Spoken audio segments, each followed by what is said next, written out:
The council chamber had no windows. Every new diplomat noticed this sooner or later. There was nothing to look at except each other, 73 species arranged in a perfect circle under cold white light. No stars, no sky, just walls of dark polished stone and the faces of beings who had decided, a very long time ago, that they were the ones in charge of the galaxy. Ambassador Greel of the Tharan had sat in this chamber for 60 years. His skin had gone from pale brown to ash gray over that time. His 3 eyes moved slowly now, the way old eyes do when they have seen enough to stop being surprised. He had watched wars begin and end in this chamber. He had watched entire species voted into irrelevance. He had watched confident delegates make decisions that turned out to be the worst decisions anyone had ever made, and then watched those same delegates explain afterward why it had been someone else's fault. He was about to watch another one. The chair recognized him. He stood. The chamber settled into the particular quiet that came when someone old and respected was about to speak. The kind of quiet that means we are listening, which is not the same as the kind that means we will hear you. The species designated H7 in the catalog, Greel said, commonly referred to as humans, single-planet civilization, mid-rim solar system. I am formally requesting that this council reconsider the military action currently authorized against their territory. Council leader Voss of the Keth leaned forward in the primary seat. Voss was tall, silver-skinned, broad across the shoulders, and wore the flat and patient expression of someone who had made up their mind 3 days ago and was now performing the courtesy of a listening face. The Keth had run the council for 200 years, which they had managed through a combination of economic power, strategic marriages between their noble houses and the noble houses of 6 other species, and a remarkable talent for making every decision feel like it had already been settled before the meeting started. Ambassador Greel, Voss said, this matter was voted on at the last session. The humans are in violation of territorial expansion protocols. Their colony ships are in protected space. The corrective fleet has been authorized, crewed, and is currently sitting at departure coordinates. The operation begins in 6 hours. I know, Greel said. I am asking you to recall it. The silence that followed was not polite. The humans, Voss continued, his voice measured and very reasonable, are a Class 3 civilization. They have possessed faster-than-light travel for 11 years. Their military force consists of fewer than 20 vessels capable of deep space engagement. Their technology is below the Council average across nearly every category we measure. This is a standard correction operation. We send 40 ships. They see 40 ships. They comply. The colony ships return to approved space. The matter closes in a week. Their technology is below average, Greel agreed. Their weapons are not. Voss tilted his head. Explain. Greel opened the data he had been compiling for 3 years. It projected into the center of the chamber in bright, sharp detail. Weapons tests, battle records, historical footage, some of it extremely old by human standards, some of it very recent, all of it recorded by the humans themselves, preserved carefully in public archives, taught to their children in schools, and in a number of cases adapted into entertainment that millions of humans watched voluntarily in their free time. That last part had always bothered Greel the most. The humans have been at war continuously for the full extent of their recorded history, he said. There is not a single century in their historical record without a major armed conflict. They have fought over land, water, food, religion, political theory, old borders, new borders, borders that were wrong when they were drawn, inheritance disputes, trade agreements, broken trade agreements, and in at least 4 documented cases, arguments that began as trade disputes and became wars before anyone clearly understood how. He paused. During their 20th century, very recent by any galactic measurement, they built weapons capable of destroying entire cities in a single detonation. They built these weapons not to use against other species, to use against each other. They constructed enough of these weapons to destroy their own planet several times over. They then spent the better part of 50 years in a political standoff, each side pointing these weapons at the other side, arguing about whether the number they had was sufficient or whether they needed more. Council member Drahl of the Sen raised a thin hand. The Sen were small, careful, precise beings who had built most of the Council's communication networks and tended to approach everything, including genocide, with the manner of someone reviewing an engineering specification. Drahl looked politely skeptical, which on a Sen face was simply the default expression. Ambassador, every species with a long enough history has chapters of violence. What you're describing sounds like a species that was primitive and has, presumably, grown beyond. 11 years ago, Greel said, the humans encountered a species called the Vreth. Drahl stopped. The Vreth were a Class 4 civilization, Greel continued. More advanced than the humans by several decades, better ships, stronger weapons by the standard metrics we use. The Vreth decided that this new species they had found was a resource to be managed, that human-occupied systems were available for Vreth use, that the humans, being younger and smaller and weaker, would accept this position. He looked around the chamber. The Vreth no longer exist. The chamber went very still. That war lasted 9 months, Greel said. The humans were 4 years into space travel when it started. They lost ships. They lost colony stations. They lost people. And then they adapted, rebuilt their tactics from the ground up, and prosecuted that war to a conclusion so complete that our best intelligence teams have not been able to find a single surviving Vreth vessel. He gave that a moment. I have spent 3 years studying this species, he said. I have read every piece of intelligence we have gathered. I have consulted with 6 xenobiologists, 2 military historians, and a behavioral analyst who specializes in civilizations that emerged from high-conflict evolutionary environments. I have read the humans' own historical records, which they keep in extraordinary detail, apparently because they believe it is important to remember what they are capable of. He paused. My conclusion is this: humans do not surrender, they do not accept a subordinate position, they do not stop. Their entire recorded history follows the same pattern. They absorb the initial blow, they take casualties, they adapt, and they do not stop until the conflict is finished completely on their terms. Council member HFY of the Duvani spoke up from the 4th ring. The Duvani were an old species, slow-moving and thoughtful, who had been in the council since the early days. HFY's voice was low and careful. Greel, I hear what you're saying, but you're talking about a species that has had 11 years in space, against 40 of the Council's best vessels. I do not see how the mathematics favor them regardless of how aggressive their history is. The mathematics of the first day do not favor them, Greel said. I am asking you to think about the mathematics of the first year, of the second year. Greel, Voss's voice had developed a slight edge, the kind that meant the patience was running thin.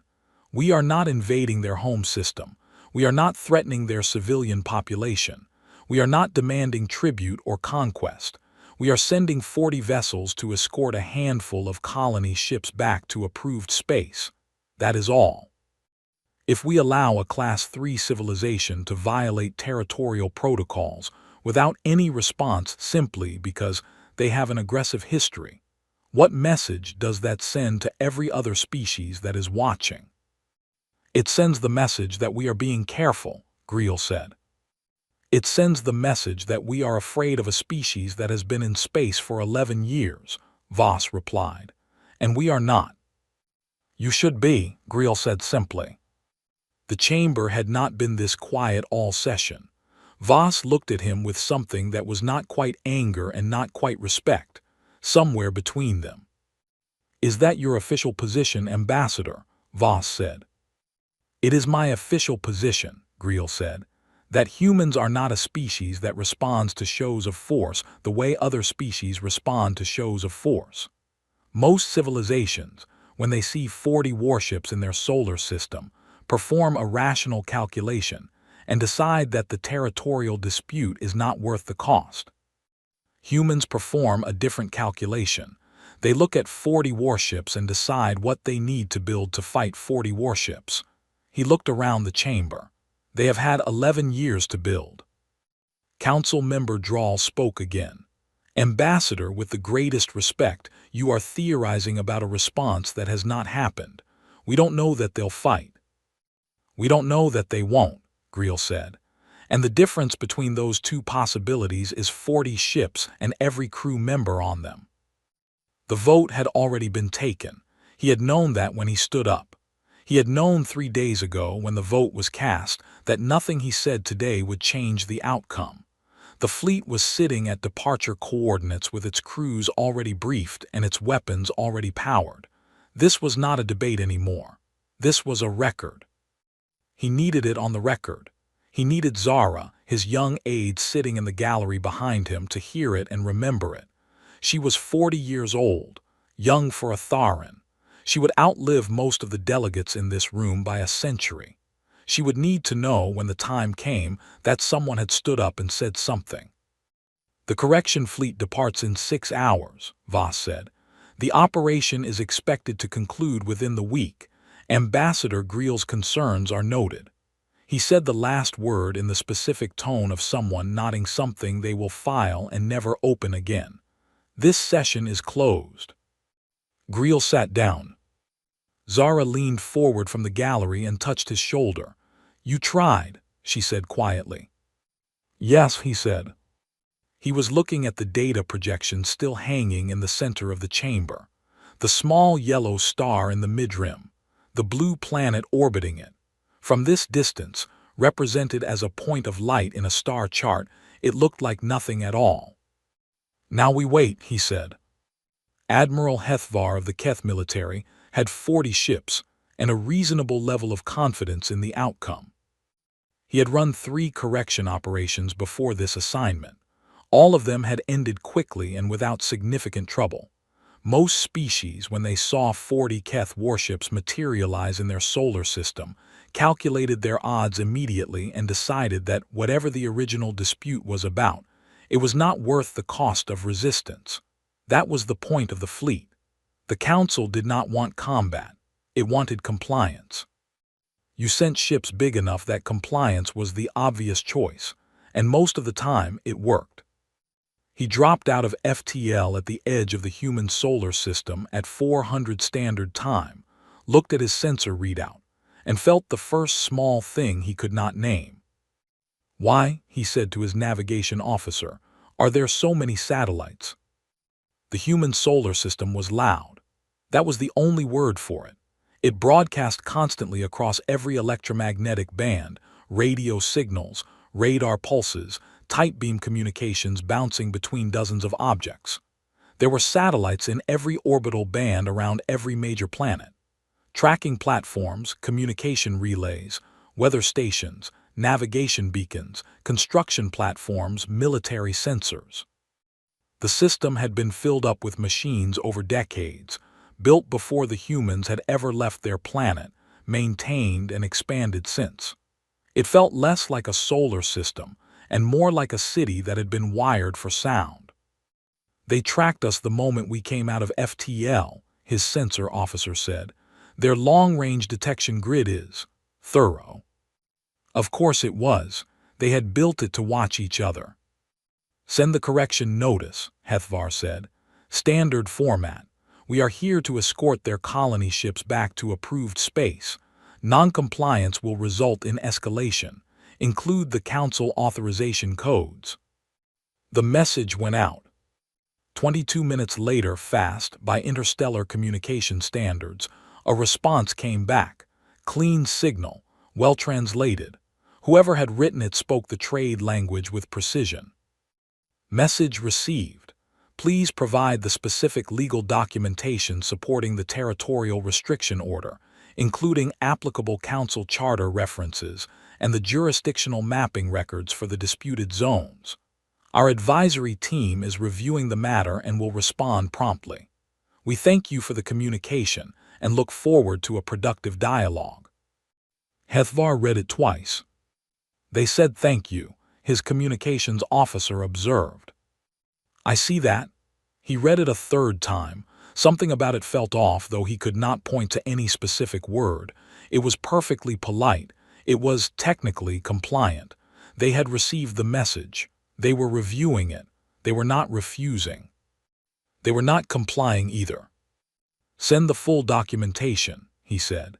Every charter reference, every territorial map, the full legal basis. And include a second notice that this fleet is authorized for enforcement action if the colony ships are not recalled within 48 standard hours. He sent everything. The response came back in 11 minutes.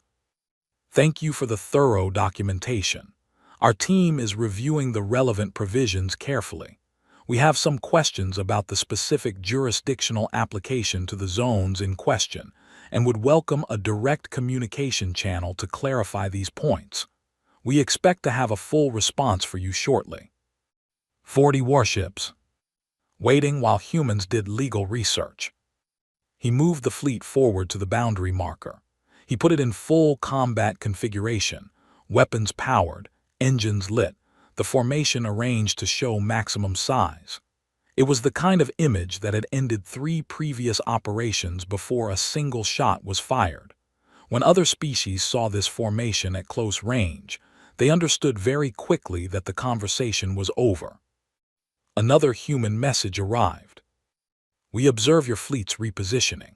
We want to be straightforward with you. We have moved our own defense vessels to precautionary positions in response.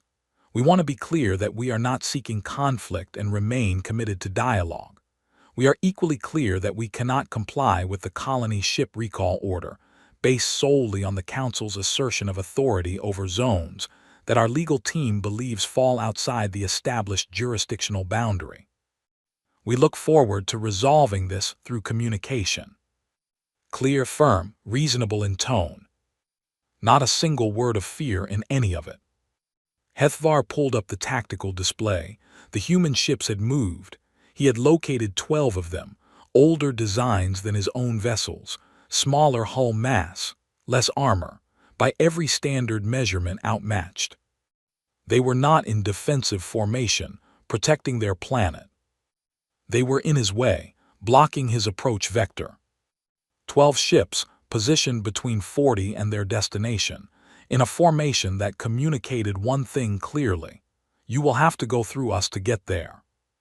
They know the numbers, his tactical officer said slowly, almost to himself. Yes, HFY said, they know. He sat with that for a moment. He thought about the Tharan ambassador's speech, which he had read in summary on the long transit here. He remembered one word: excessive. He had not given it much thought at the time. Political dramatics, he had assumed. The kind of speech old delegates made when they wanted to establish a reputation for caution.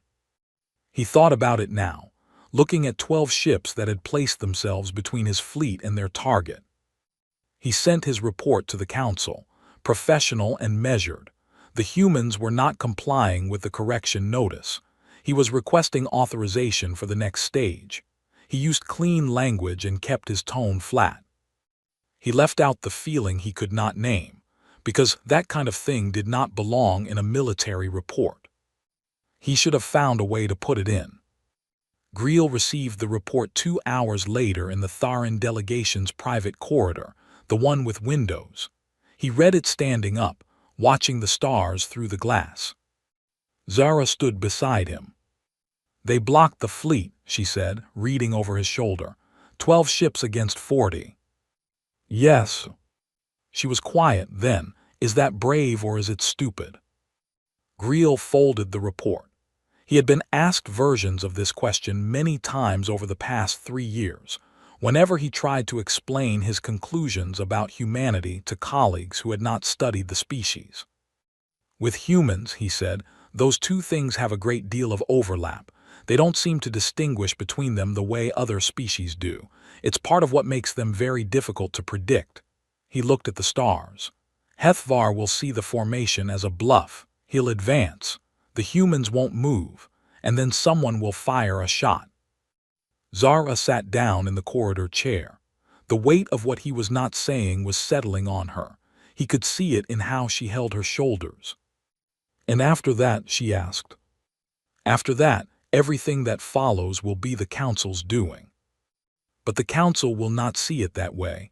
They will call it the humans' fault for not standing down. They will send more ships. The humans will adapt and fight harder. The Council will call for more ships again. He paused. You understand where the pattern goes. How does it end? Griel looked at the dark between the stars, at the patch of sky where a small yellow sun was burning somewhere too far to see. He thought about a species that had fought itself for 10,000 years without ever permanently stopping.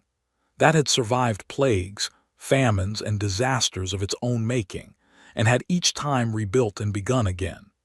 That had developed weapons capable of ending itself completely, had pointed those weapons at its own civilization for 50 years, and had not fired them, not because it was peaceful, but because it was strategic enough to know that it wanted to win, and winning required not being dead. A species that, when it decided something was a threat, did not panic. It planned. The Keth, he said, are sending a correction fleet to manage a species that once fought a global war with propeller-driven aircraft and explosives dropped from the sky, lost more people than most species have ever had, spent 4 years doing it, and then immediately started preparing for the next one. He turned from the window. They are not being corrected. They are being given a reason. A reason for what? Zara asked. Griel picked up the report and walked toward the main corridor. To stop being cautious, he said. The first shot was not fired by the humans. That fact would matter later. It would matter a great deal. But in the moment, on the bridge of the Keth flagship, it did not feel like a historical event. It felt like a ship that had stopped responding to orders. Admiral HFY had advanced the fleet slowly, deliberately. He had moved toward the human formation over the course of 6 hours, closing the distance in careful increments, giving the humans time to see what was coming and make the rational decision. He had continued sending messages, polite messages, firm messages, and finally, a very direct message that left no ambiguity about what would happen if they did not clear the approach vector. The human response to the final message had been, "We understand your position clearly. Our position remains unchanged. We are not moving." 5 words at the end. We are not moving. He had ordered the forward squadron to fire warning shots, controlled bursts, not aimed at the human ships directly, aimed at the space in front of them, close enough to read as a final statement. It was a tactic that had worked twice before against smaller civilizations. The human ships moved. Not back, not away. Forward. They came in fast and close, inside the range where Keth weapons were designed to operate most effectively, and they spread out wide, forcing his formation to split its fire across too many angles. HFY had not expected this. His tactical models had assumed the humans would either retreat or hold position and take the hits. They had not assumed the humans would accelerate toward 40 warships like the numbers were a suggestion rather than a fact. 3 of his ships were hit in the first exchange before his gunners had properly adjusted their targeting. 3 ships in the opening minutes. What are they shooting with? His tactical officer said. The question hung there for a moment because it did not have a clean answer. The human weapons were not sophisticated by Council standards. The delivery systems were older technology, but the warheads were dense, heavy. They hit like something considerably larger than they should have been, and they kept hitting because the human pilots did not pull back after the initial pass. They came around again and again. They're not retreating between passes, his sensor officer said, surprised. They're staying in close. I can see that, HFY said. He had 40 ships. He had used similar engagements to model this one. The models had said the humans would fire, absorb return fire, take damage that their smaller hulls could not sustain, and withdraw. The models had not considered that the humans might decide the models were wrong and fight accordingly.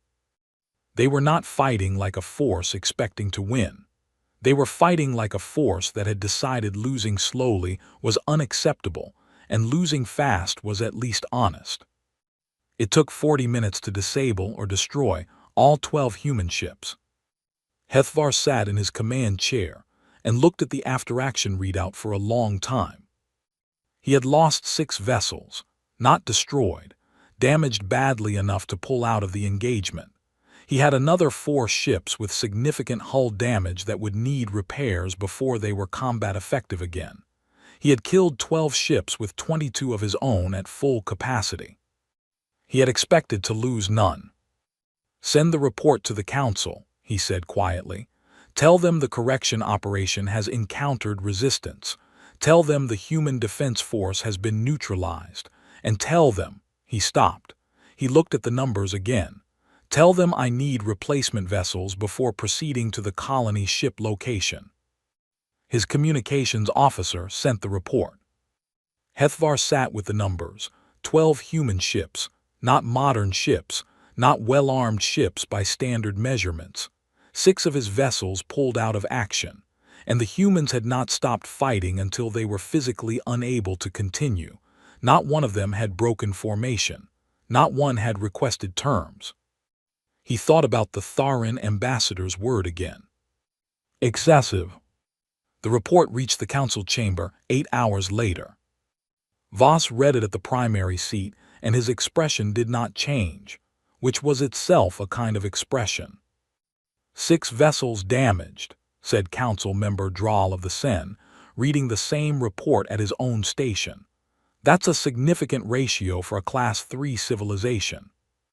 They caught our admiral off his expected parameters, Voss said. It won't happen again. We send reinforcements. The operation continues. Of course, said Drahl. He had a very small pause before the words that was almost nothing at all. Greel had been given a copy of the report as a courtesy. He read it in the Tharan corridor and then sat very still for a while. Zara brought him a cup of the hot liquid he drank when he needed to think, a Tharan grain tea that smelled like wood and old rain. She sat across from him and waited. 6 ships, she said eventually. 6 ships on the first day, Greel said. Against 12 opponents they had every material advantage over. Is that? It tells us several things, he said. First, the humans did not build their 12 ships for standard combat. They built them for this specific kind of fight, close, aggressive, high risk. They made choices in the design that a civilization expecting easy victory would not make. They expected to be outnumbered. They built for it. Zara was quiet. Second, Greel said, 12 ships against 40, and not one of them requested terms or broke away from the engagement. Maybe their communications were down. They were sending messages to HFY 6 minutes before the last ship was disabled, Greel said. Their communications were fine. He picked up his tea. They chose not to ask for terms. Why? Greel thought about it for a moment. In human military culture, he said, there is a concept. Not surrendering is not simply a tactical choice for them. It is tied to something in their identity, something old. Their history is full of examples of forces that were completely surrounded, completely outgunned, facing certain destruction and chose to keep fighting anyway. Not because they expected to win, because stopping felt like something worse than dying. Zara looked at him. That sounds irrational, Greel said. Yes, deeply irrational, and also extremely effective if you are trying to convince an enemy that defeating you will cost more than it is worth. He set down the cup. The Council will send reinforcements. HFY will proceed. He will push through to the colony ships and he will escort them back. And the humans will call that a victory for the Council. But the humans will also call it a data point, he said. They now know exactly how a Keth fleet fights. They know the weapon ranges, the formation tactics, the response times. They lost 12 ships. They damaged 6 of ours. And every human military analyst in their system is right now working out what 12 ships with a different design philosophy could have done. He stood up. The Council thinks this is over, he said. The humans are just getting started. Admiral Chen Wei of the Earth Defense Force stood in the debriefing room at Lunar Station and listened to the tactical breakdown of the engagement with the flat, attentive face of someone absorbing every number personally. He was not a tall man. He had gray at his temples and a scar along his left jaw from a training accident 20 years ago. He had commanded ships for most of his adult life and had the specific stillness of someone who had learned that panic was a resource you spent, and once spent you could not get back. Around him sat 12 officers, the survivors of the 12-ship forward defense group. All of them were alive because they had been recovered from disabled ships, not because any of those ships had made it through the engagement intact. They looked tired. Several of them had bandaged injuries.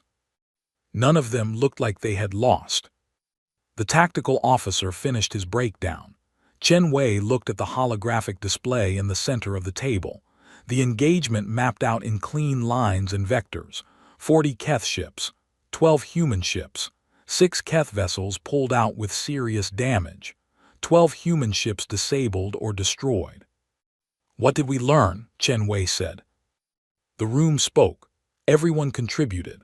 They talked for 2 hours.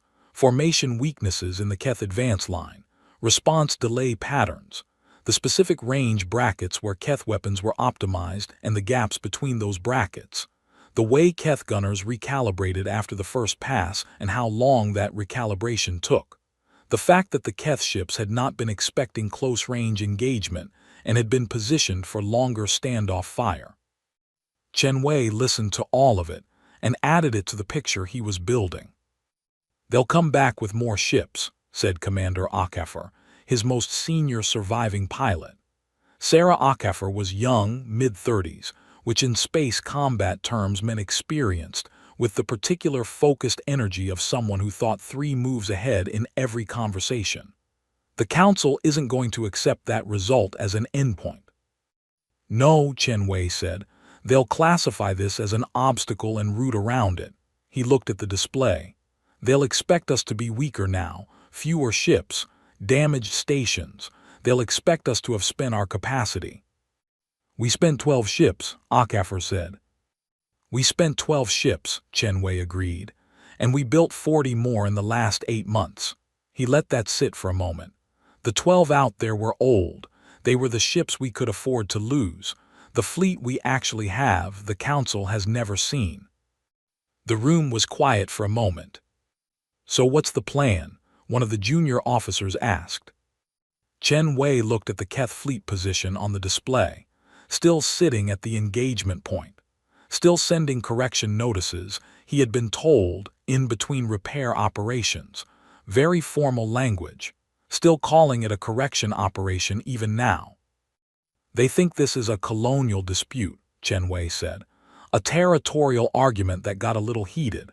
They're going to send more ships, push harder, and expect us to do the rational calculation and decide compliance is cheaper than continued resistance." He straightened. "We need to change what they think this is." "How?" Ackefer asked. Chen Wei looked at the star chart, the 40 Keth ships, the route they would take, the supply lines running back to Keth space, the communication relays they depended on to coordinate with the Council, the 3 staging bases they had set up in the outer system to manage the operation. "We make it expensive," he said. "Not just here, we make it expensive everywhere they touch." The Council authorized the reinforcement fleet 4 days after HFY's report. 20 additional vessels. Enough, the Keth military planners said, to make the point impossible to ignore. Greel read the authorization memo and requested an emergency session. He was told one was not necessary. He requested it again. He was told more firmly that it was not necessary. He wrote a formal letter to Voss directly. In the letter he noted, with as much restraint as he could manage, that the humans had damaged 6 Council warships with 12 of their own older vessels, and that this ratio suggested the 12 vessels were not a representative sample of human military capability. He noted that the humans had had 8 months of warning since the territorial dispute became active. He noted that humans, in their own historical record, had a pattern of appearing to absorb an initial blow while building for a response. He requested that the Council attempt formal diplomatic communication before the reinforcement fleet arrived in system. Voss's response was brief and professional. It thanked him for his concern. It confirmed the reinforcement fleet was departing as scheduled. Greel set the response down on his desk and looked at it for a long time. Zara came in. She had been monitoring the feeds from the human system, what little the Council's intelligence network could pull. She had a look on her face that Greel had learned to read over the 40 years she had served as his aide.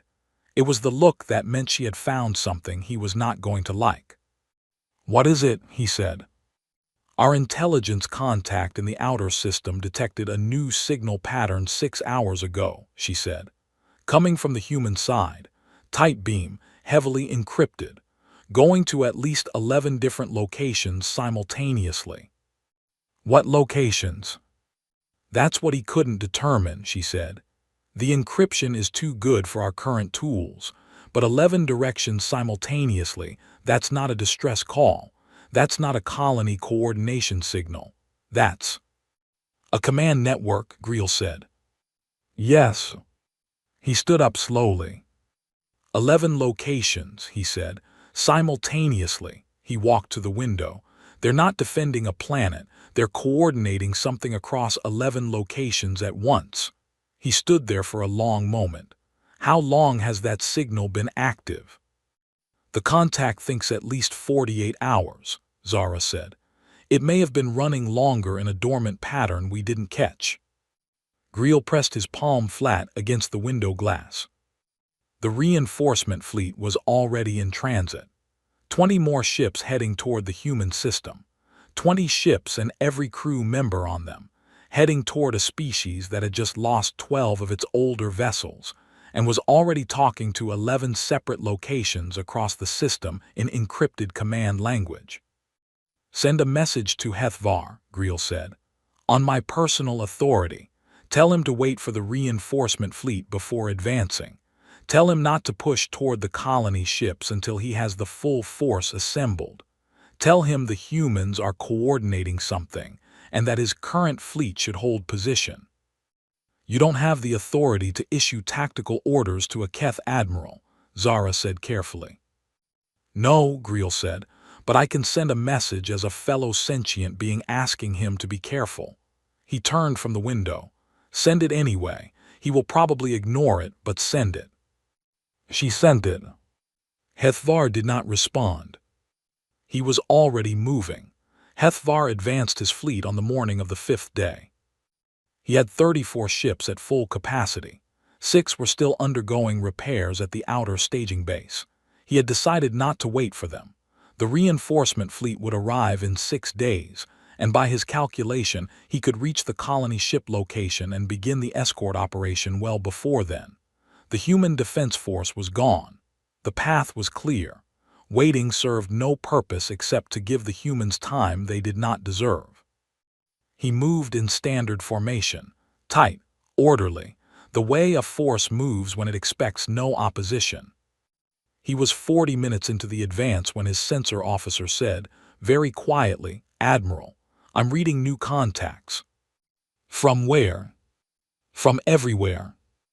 HFY looked at the display. The new signals were not coming from the direction of Earth. They were coming from the asteroid belt, from the outer planet orbital stations, from deep system positions that his initial survey had logged as inactive mining infrastructure, from places where nothing military should have been sitting for the past 8 months. 40 ships, human ships, new designs he had not seen before. Not 12. 40. And they were already moving. Commander Sarah Akafer had been waiting in the belt for 11 days. Her ship, the Carthage, was a heavy strike vessel, one of the new class that Earth had been building quietly for 2 years, classified at a level that meant even most of the Defense Force hadn't known they existed until 6 months ago. She had a crew of 214 people, and a weapons payload that the old design philosophy would have called disproportionate. Admiral Chen Wei called it appropriate. She had spent 11 days sitting cold and dark in the asteroid belt, running minimal systems, waiting for HFY to do exactly what he had just done. Move early. Move without waiting for his reinforcements. Move because the path looked clear. It looked clear because they had made it look clear. "All ships confirm ready," said her tactical officer. "Confirm," she said. "Relay to the fleet. We execute on the Admiral's mark." The mark came. 40 human ships came out of the dark from 11 different directions at once. The battle lasted 4 hours. HFY fought it well, which mattered and also did not matter. He was a competent commander who had been handed an impossible situation by people who had told him it would be a simple operation. He reorganized his formation fast. He distributed fire effectively. He made good decisions in the time he had to make them. It was not enough. The human ships were faster than anything his intelligence files had described. They were armed heavier than anything that should have fit inside their hull classifications. And they fought in a way that Keth tactical doctrine had no ready answer for: constantly moving, never holding a position long enough to be targeted cleanly, attacking the edges and the weak joints of his formation instead of pushing at the center. They did not fight like a force trying to destroy him. They fought like a force trying to come apart his formation one piece at a time, which was worse, because a formation coming apart is harder to command than a formation taking damage. 17 of his ships were disabled or destroyed before he gave the order to fall back. HFY had never given a retreat order in his career. He gave one now because the alternative was losing all 34 ships instead of 17. He pulled back to the outer system with what he had left, 17 ships, half of them with significant damage. He sat in his command chair and looked at his readout and thought about the speech that Greel had given in the council chamber and how he had filed it in the same place in his mind as the other old delegate speeches. The place where you put things you have listened to without actually hearing. He sent his report to the council. This time he did not keep his tone flat. The report hit the council chamber like a physical thing. Voss read it standing up, which he never did. He read it twice. Then he set it down on the primary desk very carefully, the way you set something down when you want to throw it. 17 vessels, said Council Member HFY of the Duvani. He said it slowly, as if saying it slowly might make the number different. Against 40 human ships. The human ships were not in our intelligence files, Voss said. They were built covertly. HFY could not have anticipated. Ambassador Greel anticipated it, HFY said. The chamber went tight. Drawl of the Sen was already pulling data. If the humans built 40 ships in secrecy in 8 months, he said, and they were capable of engaging our fleet at this ratio, then their production capacity is significantly higher than our Class 3 assessment indicated. He paused. Significantly higher. We update the assessment, Voss said. We respond accordingly. How many more ships are we sending? HFY asked. As many as it takes, Voss said. HFY looked at him. I want to understand what that means. As many as it takes. Our fleet is not unlimited. We have commitments in 7 other contested zones. If we begin pulling major fleet resources toward a single system, we will not be seen backing down from a Class 3 civilization, Voss said. The edge in his voice was not slight anymore. It was all the way there. That conversation is finished. The chamber went quiet. Not everyone in it agreed.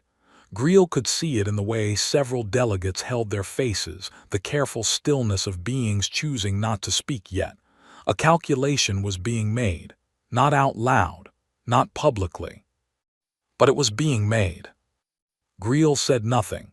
He had come to this session and he sat in his seat and he listened. He had stopped expecting his words to change outcomes. He was here to watch and to remember.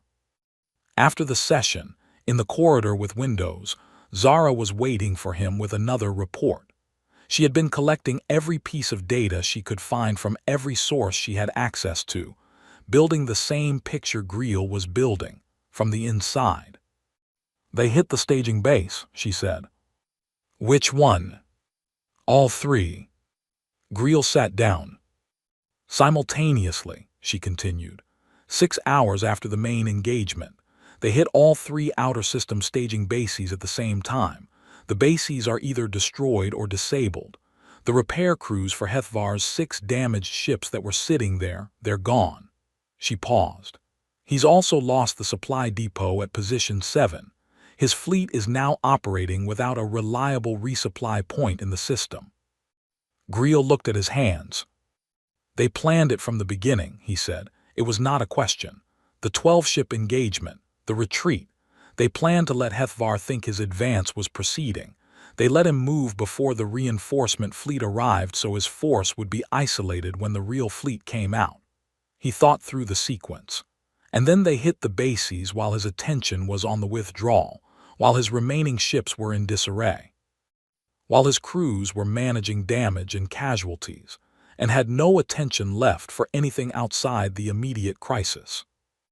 Zara sat down across from him. She was quiet for a moment. "They set a trap," she said. "They set several traps," he said, "one inside another. The 12 ships were bait. The clear approach path was bait. The early withdrawal to make HFY feel ahead of schedule was bait." He looked at the report. "Someone planned this whole sequence before the first shot was fired." He thought about Admiral Chen Wei, whose name had appeared twice in human communications that the Council's intelligence had partially decrypted. He did not know this person. He had only a name and a rank and a photograph from a human public record, a quiet-faced man with gray at his temples and a scar on his jaw who had apparently been running Earth's defense planning for the past 3 years. 3 years, since before the territorial dispute had even reached the Council formally. Since before anyone had voted on anything. "He saw this coming before we did," Greel said. "The human admiral. He started preparing for this before the Council filed the complaint, before the vote, before the fleet was authorized." Greel set the report down. He watched the territorial dispute developing, understood how the Council would respond and built his response to the response, before we had finished debating. Zara was very still. "Then we were always behind," she said. "We were always behind," Greel confirmed. "The Council has been making decisions inside a plan that a human military commander wrote for them without their knowledge." On Lunar Station, Chen Wei stood in the operations room and watched the staging base reports come in. All three confirmed, clean, the timing had been exact. Akafor came in from the secondary briefing, still in her flight suit, her hair pulled back and her expression carrying the focused energy of someone who had spent 4 hours in the middle of a major engagement and come out the other side with her ship intact. She crossed the room and stood next to him at the display. "They'll send more," she said, not worried, stating a fact. "Yes," Chen Wei said. "How many more can they send before it starts hurting their other commitments?" "I've been modeling that."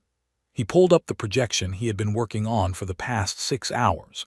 It was built on everything they had learned about the Keth fleet disposition, where their other vessels were committed, what their typical reserve ratios looked like, how long they could sustain a major engagement in one system without weakening their position somewhere else.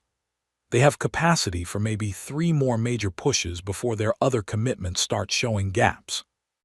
Akafor studied the projection, and we need to still be fighting when the gaps appear. We need to still be fighting, and we need to be making sure the rest of the Council is watching, Chen Wei said. The Keth are carrying this operation. Other species in the Council are already spending resources they didn't plan to spend. If this goes long enough and expensive enough, some of them are going to start asking why they're paying for a Keth territorial dispute. You think the council will fracture? I think the council is a political body, Chen Wei said, and political bodies respond to cost. He looked at the display. We can't beat 60 Keth warships in a straight fight, but we don't have to. We have to make this expensive enough that someone in that chamber decides it's cheaper to negotiate than continue. And if they don't? Chen Wei thought about that for a moment. Then we keep making it expensive, he said. We keep making it expensive until the math changes. Akaffer nodded slowly. She looked at the display for another moment, then at him. You expected this from the start, this whole sequence. I hoped the council would negotiate before it got here. He said honestly, there was a window. 6 months ago, there was a window where formal dialogue could have resolved the territorial boundary question without any of this. He paused. They voted to send 40 ships instead. Why? Chen Wei looked at the Keth fleet position marker on the display. What remained of it? What had started as 40 and was now 17, sitting cold and battered in the outer system. Because they looked at us, he said, and they saw something small. One planet, a few colony ships, a handful of vessels. They saw something that looked easy to manage. He straightened. They didn't understand that small and manageable are different things. He turned from the display. Get your crew rested. The reinforcement fleet arrives in 4 days. We'll need to be ready. The reinforcement fleet dropped out of FTL on schedule. 20 ships, fresh and fully armed, arriving at the rendezvous point where they expected to find HFY's fleet intact and the operation proceeding. They found 17 damaged ships and a commander whose report had already told the council most of it, but whose face, when the fleet commander of the reinforcements made visual contact, told the rest. The reinforcement fleet commander was a young Keth officer named Seville. She was ambitious and capable and had been looking forward to this assignment because it was supposed to be the kind of operation that built careers. Straightforward, clean, a Class 3 civilization, easy to manage. She looked at the damage reports on HFY's ships and at the empty positions on the tactical map, where 3 staging bases used to be, and she understood immediately that nothing about this assignment was going to be what she had expected. She sent a message to HFY. He replied in one sentence, "Do not advance until you have read everything." She read everything. It took 4 hours. When she was done, she sat in her command chair and looked at the star chart and thought about the Tharan ambassador's warning, which she had heard about second-hand through council gossip, and which she had not taken seriously because it was the kind of thing old delegates said about young species. Sentimental overcaution, historical hand-wringing. She understood now what he had actually been saying. She sent a message to the council, not a report, a request. She requested authorization to open a direct communication channel with the humans for the purpose of beginning formal negotiations. The council's response arrived 6 hours later. It denied the request. It authorized her to proceed with the correction operation, using combined fleet assets. Seville read the authorization. She looked at the 37 ships she now commanded, between her 20 and HFY's surviving 17. She looked at the position data for the human fleet, which her sensors confirmed was already moving, already repositioning, already somewhere other than where it had been. She thought, they know we got the reinforcements. They've already adjusted for it. She sent one more message to the council, a final professional note, very short. It said, I want it formally recorded that I believe this approach will result in further significant losses, and that I recommend immediate diplomatic engagement. The council noted her concern. She began the advance. Somewhere in the asteroid belt, 40 human ships that had spent the last 4 days resting, resupplying, and incorporating everything they had learned from the previous engagement into new tactical plans, finished their preparations. Commander HFY checked her weapon systems one final time. "All stations ready," her officer reported. "Good," she said. They went to meet the fleet.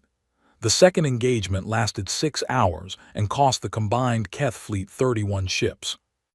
HFY's remaining force broke first, not because he ordered it, because his ships were already damaged and the crews inside them were already tired and had already used most of what they had.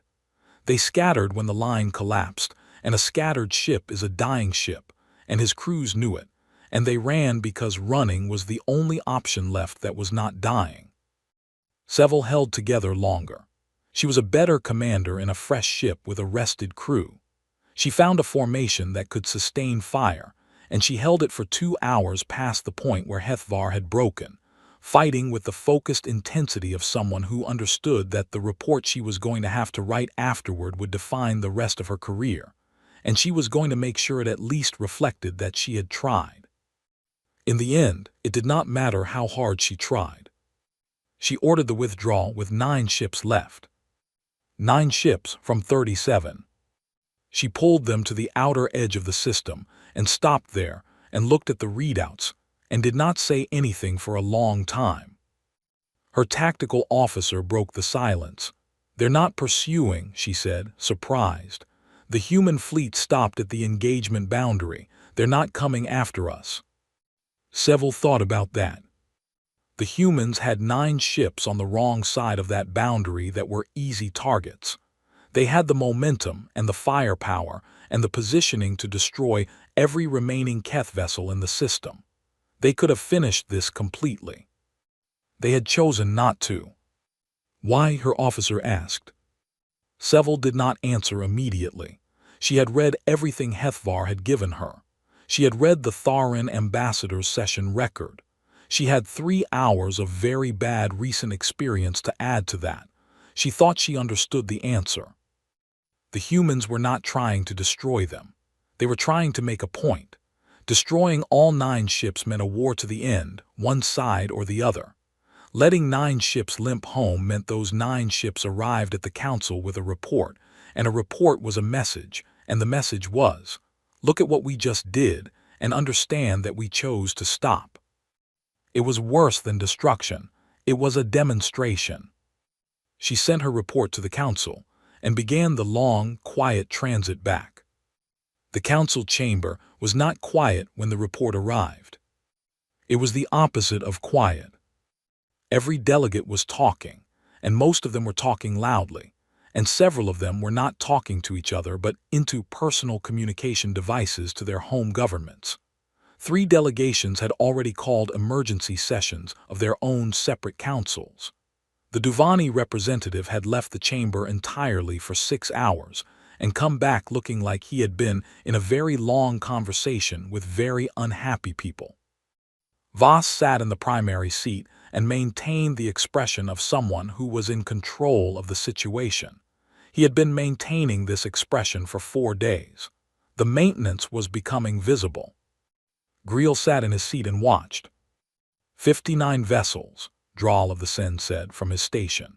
He was reading numbers from a display, and his voice had the careful flatness of someone trying to stay analytical while being very alarmed.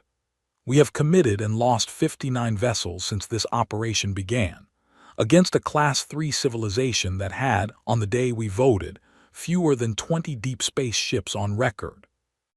"The intelligence assessment was incomplete," Voss said.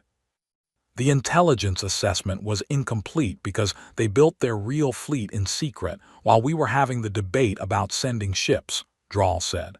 "Which means they anticipated our decision before we made it. Which means they are more sophisticated than the Class 3 designation suggested," Voss said. "We update the designation. We respond with appropriate force." Voss, Atrath of the Duvani, had come back to his seat, and he was not using his polite voice anymore. "We have spent 59 ships. The humans have lost ships as well, but their ratio is dramatically in their favor, and they appear to be producing replacement vessels faster than we are committing them. At what point does the Council accept that this approach is not working? It is working, Voss said, slowly. It is not working, Atrath said simply. It is the opposite of working. It is providing the humans with combat experience, tactical data, and a steady supply of captured and analyzed Keth technology. Every engagement teaches them something. Every ship we lose gives them something to study. We are not winning. We are educating them. The chamber was divided. Greel could feel it the way you feel weather changing. Some delegates were with Voss, the Keth allies, the species who had been inside the Council's inner circle long enough to feel that their prestige was tied to the outcome. Others were starting to separate, starting to do the calculation between Council solidarity on one side and their own military resources and economic commitments on the other. Two delegations had already quietly recalled their symbolic support ships from the operation. Not publicly. Not yet, but they were gone. Greel rose. The room settled. He had not spoken in 2 sessions. He had let the events speak instead. I would like to propose, he said, that the Council authorize a direct diplomatic communication with the human government, not a correction notice, not a demand, a genuine communication opening with the stated purpose of negotiating a resolution to the territorial dispute. Voss looked at him. The operation is ongoing. Yes, Greel said. That is why I think we should do it now, while we still have something to negotiate from. In 4 more engagements at this ratio, we will not be the party setting the terms of the conversation. The chamber was silent. The humans stopped pursuing 9 of our ships, Greel said. They had the capacity to destroy them and they did not. That is a message. They are telling us the same thing they told us in their very first response. They are not trying to start a war. They are trying to make us understand that a war with them is not what we think it is. He looked around the chamber. I think we should respond to that message before they decide we are not receiving it. Voss considered this for a long moment. Then, I will authorize a communication channel, informational, not a negotiation. An informational channel is a beginning, Greel said. He would take it. The message went to the human government 4 hours later. Greel drafted it himself, in careful language, choosing every word with the attention he might give to a document that would be read by historians. He said, the Council wished to open a communication channel. He said, the Council acknowledged that the territorial dispute had escalated beyond what was intended. He said, the Council was prepared to discuss the matter through diplomatic means. He did not say, we are losing. He did not say, we are frightened of what you will do next. He did not say, we should have listened 3 months ago. The reply came back in 2 hours. It was from Admiral Chen Wei directly, not from a diplomatic office, not from a government agency, from the Admiral. It said, we are prepared to communicate. We want to be honest about our position. We are not interested in returning to the state of affairs before this conflict began. We are willing to discuss a new arrangement that addresses both the territorial question and the broader question of Earth's standing in relation to the Council. We suggest that Ambassador Greel of the Tharan serve as the primary contact, as we have found his public statements to be honest. We will await his direct communication. Greel read it twice, 3 times. They had read his session speech. They had decided he was the one worth talking to. He thought about Voss, about how Voss would receive this. A Keth military operation, and the humans were asking to negotiate with a Tharan. He went to Voss's office and told him. Voss's expression stayed flat. His hands briefly did not. They want to negotiate with you, Voss said. Yes. Not with the Council leadership. Not with the Council leadership, Greel confirmed. With me. Voss looked at him for a long moment. Greel could not read everything in that look. There was something complicated in it. And you think this is a good faith offer? I think, Greel said carefully, that the humans choose their words with great precision when the situation is serious. They said they want to be honest. They said they are not interested in returning to the previous arrangement. They are telling us exactly what they intend. He paused. I think this is the most good faith offer we are going to receive, and I think the window for it is shorter than we would like. Voss gave his authorization. Greel sent his reply that evening. The reply came back from Chen Wei 6 hours later, and it was longer than Greel had expected. The admiral wrote clearly and without ceremony. He laid out the human position in plain terms. The humans did not recognize the Council's authority over the territorial zones in question. They had reviewed the legal framework the Keth fleet had sent in its original correction notice, and their analysis was that the applicable charter provisions had been written 300 years ago by Council members who had not imagined species like humanity expanding into space, and that several of the jurisdictional boundaries were legally questionable on the basis of the Charter's own internal definitions. They were not asking to be left alone. They were asking to be recognized. A seat at the Council table, a formal role in the governance frameworks that determined territorial boundaries, and a guarantee, written, binding, enforceable, that the Council would not treat human expansion into unclaimed space as a violation requiring military correction. In exchange, they would stop. They had the capacity to continue. They had built enough ships in the past 8 months and learned enough from each engagement to make the next 6 months of fighting considerably worse for the Council than the first 3 had been. Chen Wei said this not as a threat but as a fact. In the same tone, you state the weather. And they were choosing to stop, if the Council would have the conversation. Greel read the message and felt something release in his chest that had been tight for 4 months. He went to the Council chamber with the full text. He read it aloud. He watched the faces. Atrath of the Duvani had his eyes closed and was nodding very slowly. Dral of the Sen was already making notes. Voss sat perfectly still. They want a seat, Voss said when Greel finished. Yes. They are a Class 3 civilization. We do not give Council seats to Class 3 civilizations. They have destroyed or disabled 68 of our vessels in 90 days, Atrath said quietly, with a fleet they built in secret in 8 months, on top of a Class 3 designation. He opened his eyes. Perhaps the classification needs to be reconsidered. Voss was quiet for a long time. If we give them a seat, he said finally, every other species watching this will read it as a concession. They will read it as the Council being forced backward by a single system. They would be correct, Greel said. We were. The question is whether we accept that fact now and negotiate from what position we have left, or whether we continue until the position we have left is considerably smaller. The chamber sat with that. 3 days later, a Keth patrol in the outer system picked up movement on their long-range sensors. Not from Earth's direction. From behind them.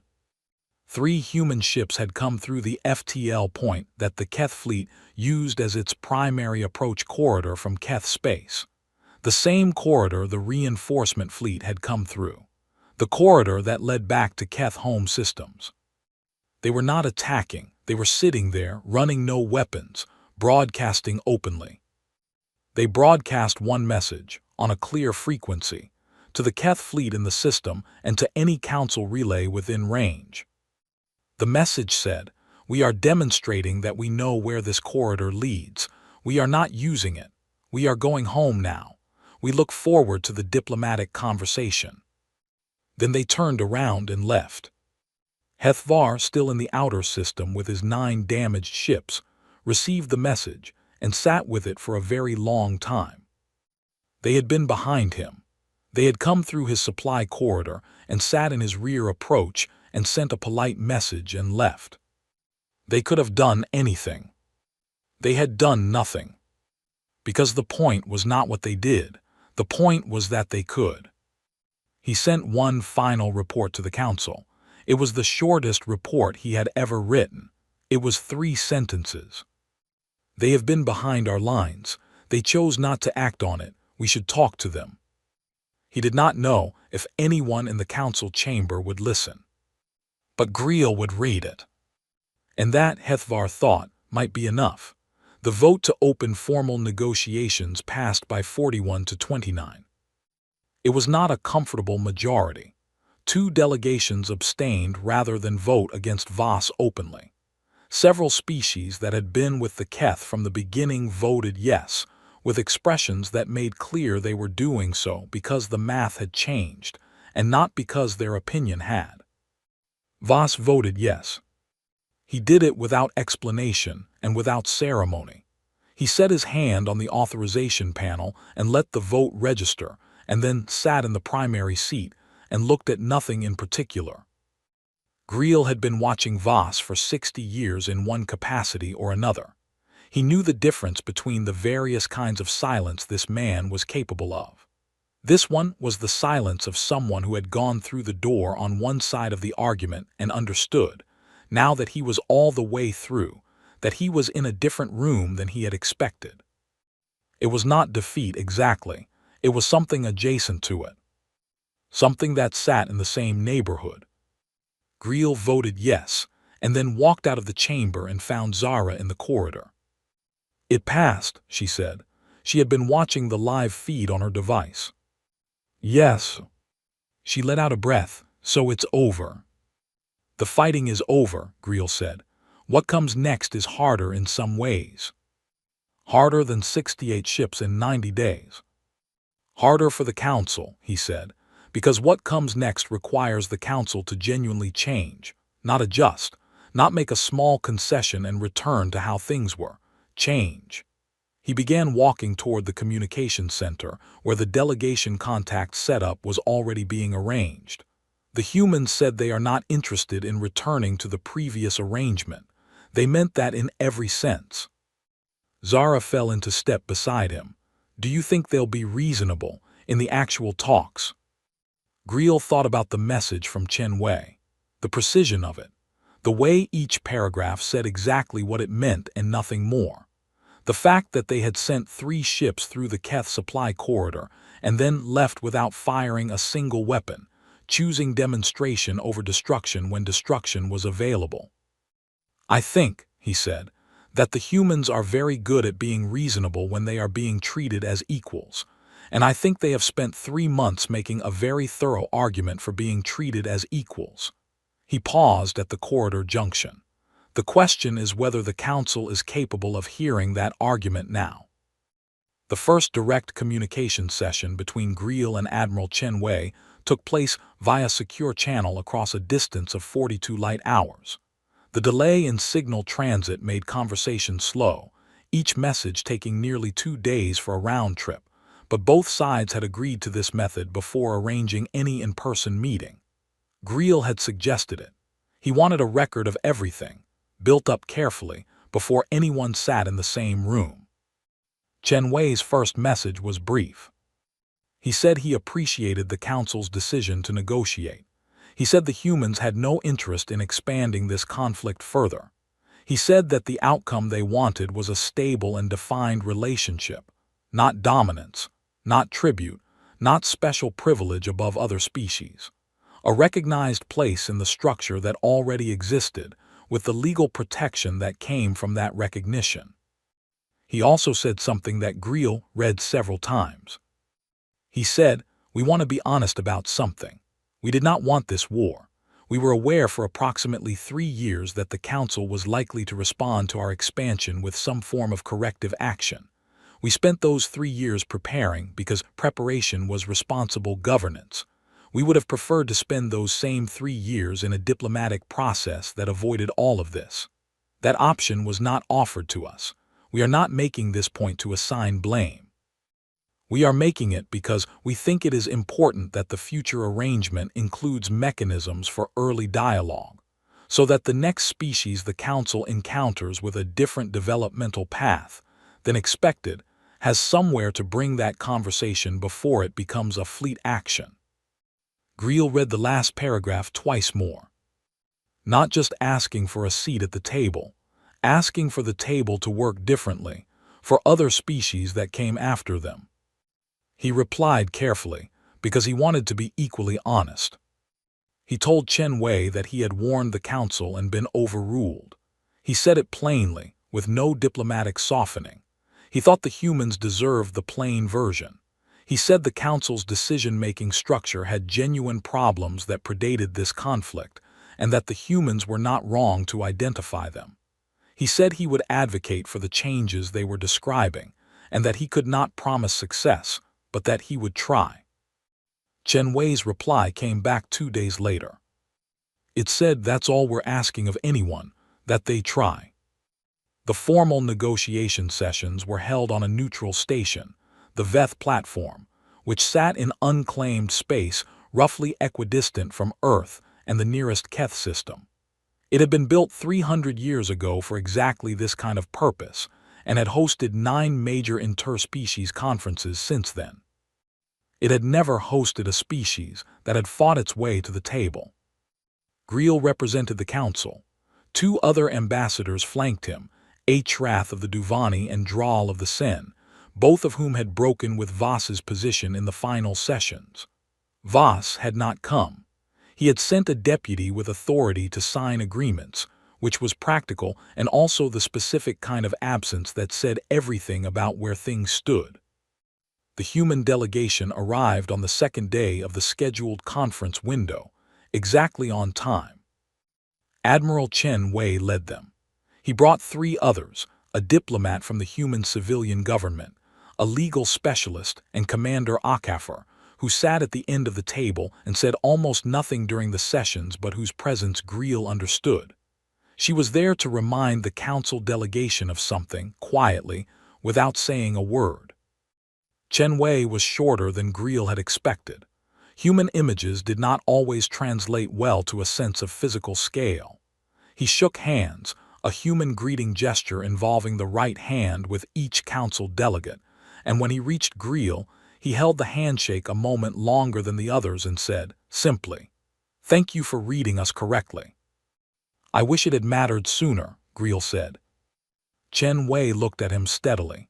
"It mattered. It just took a while for the situation to agree with you." They sat down. The talks lasted 9 days. There were difficult moments. The question of the territorial boundaries was genuinely complex. Not every claim the humans made was clear-cut, and not every council position was without merit. There were 2 sessions that ended early because the conversation had reached a point where both sides needed time to think before anyone said something that made the next session harder. There was one moment, on the 6th day, when a council legal aide challenged a specific jurisdictional argument with language that was technically accurate and also deeply condescending, and Commander Akafer leaned forward and said, in a very quiet voice, "I would like to point out that this is the same jurisdictional framework that was used to authorize the fleet that we destroyed." And the room was very still for a moment before Chen Wei put a hand briefly on her arm and said nothing.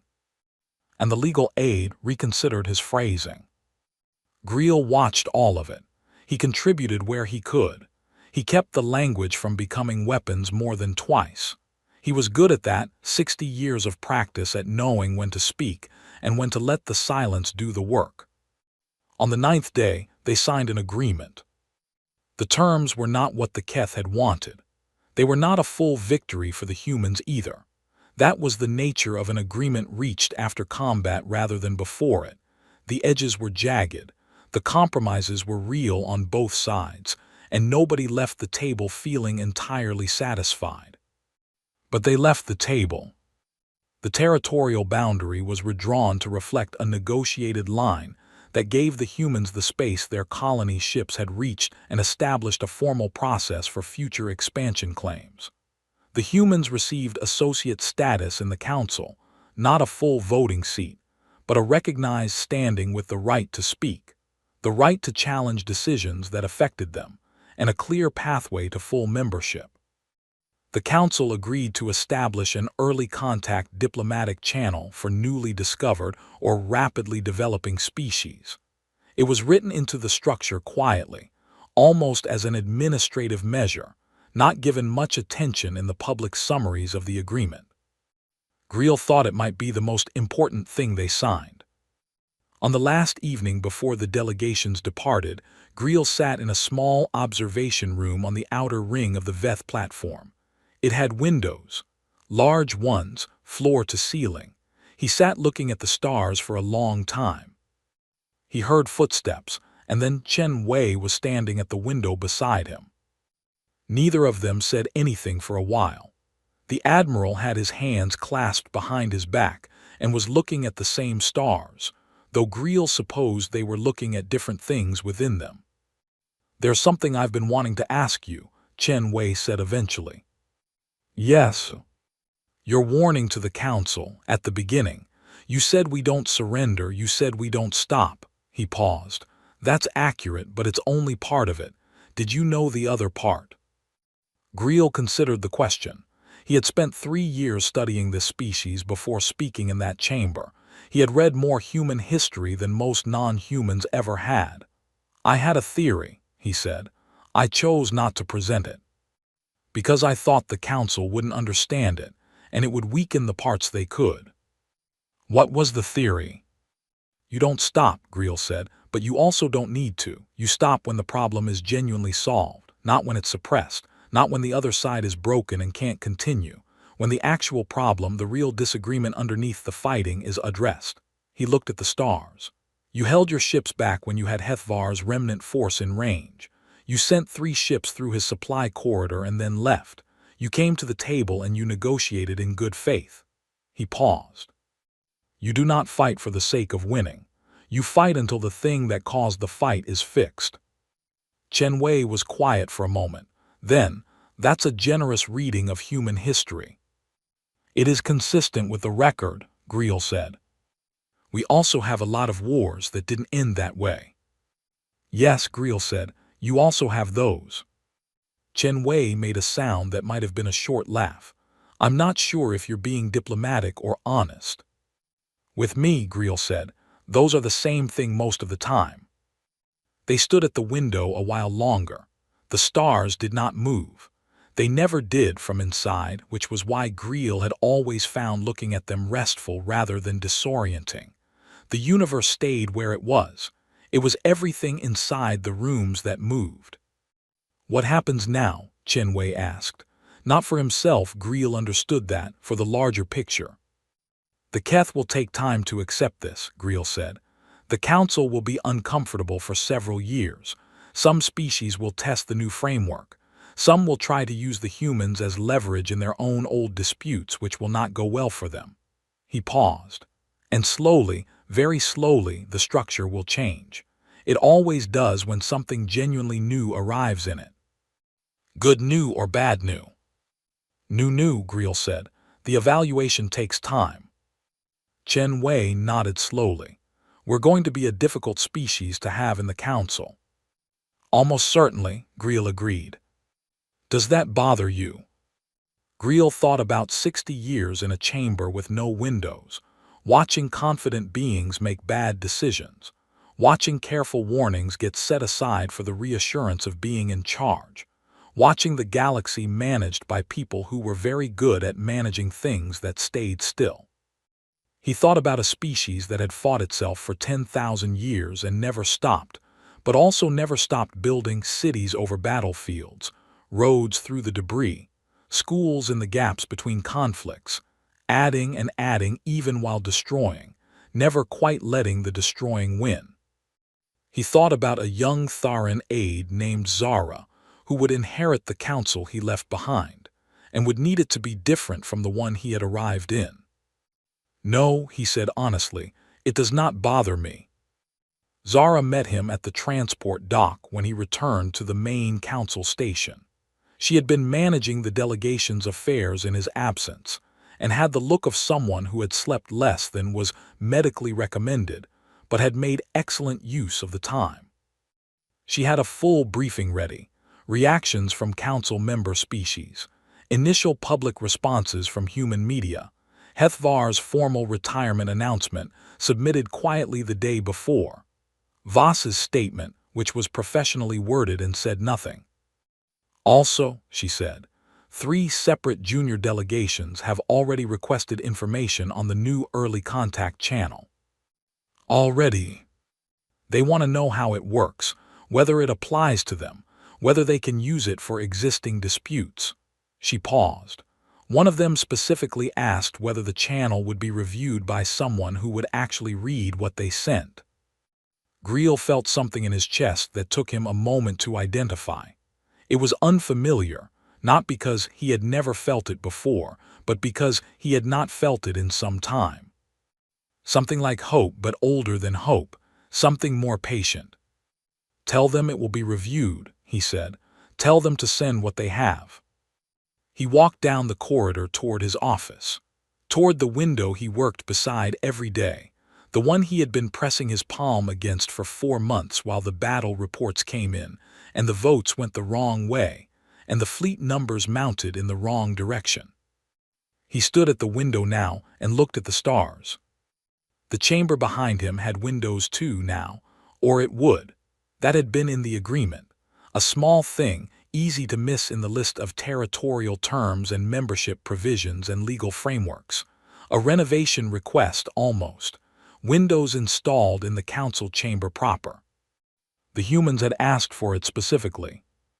When Greel had asked Chen Wei why, the Admiral had said, "So that whoever is in that room making decisions remembers that there's something outside it, that the galaxy is bigger than the argument on the table.